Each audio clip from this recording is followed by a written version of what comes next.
אני יכול לשאול אתכם שאלה קצרה בנוגע לאייפון, ככה שאלה מהירה. נכון שזה חרא מוצר? מה את אומרת? ספרי לי קצת על האייפון, כיוון שכל מקום אנחנו רואים אייפון. מה יש לכם להגיד על ה... הנה לה יש אייפון. מה, את אוהבת אותו? אהבת חיי. אהבת חיי. מה את אומרת? יש בלקברי. יש לה בלקברי! סלח לי אדוני, אתה תומך באייפונים? אני תומך באף אחד. סלח לי גבר, מה אתה אומר על המריחואנה? נכון שצריך להיות חוקי? לא.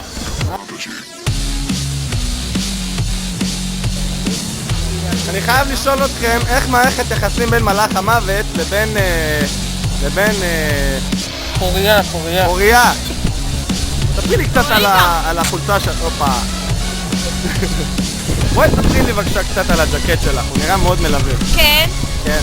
כן. מה את יכולה לספר לנו עליו בעיקר? כן. כן.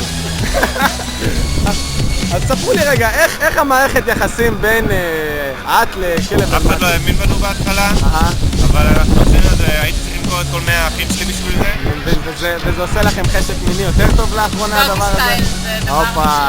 אני יודעת שראיתי את התחפושת שלך 3 פעמים היום? אתה רוצה להישארת? כן. וואו, זה מאוד מלווה, תחפושת של היפית, נכון?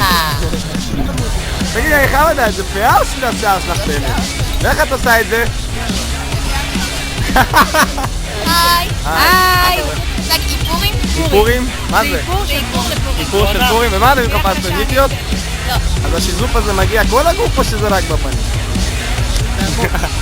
היי, זה פרפרה. אתה אחד, אחי!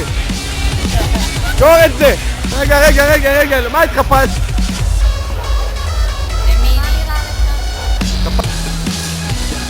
מה אתה מספר? מה אתה מספרת? מה את מספרת? חייב לדבר, זה נראה מצחיק בווידאו, באמת, תדברי רגע. תגידי משהו מצחיק. תגידי, ארנב גינן גדל בגן. כלב, ספר משהו. למה אתן התחפשתם?